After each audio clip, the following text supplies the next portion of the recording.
recording လုံးနေနဲ့ကိုပြန်ကြားနေရတဲ့တန်တွေကနောက်ကျနေတာမျိုးကြုံနေရလားဂီတာဖြစ်ဖြစ် piano ဖြစ်ဖြစ်ဘောကဖြစ်ဖြစ်တွေးနေနဲ့တန်တွေနောက်ကျနေပြီဆိုလို့ရှိရင်အဲ့ဒါကိုဖြည့်ရှင်းနည်းကိုကျွန်တော်ဒီနေ့မှာပြောပြပေးသွားမယ်ဓမ္မဆုံး Logic Pro တွေက setting general audio ဆိုတဲ့ကောင်လေးကိုဝင်လိုက်ပါတော့ဝင်ပြီးရင်ဒီ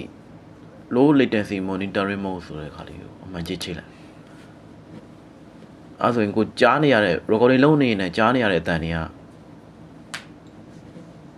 ပြန်မှန်သွားလိမ့်မယ်နော်ဟို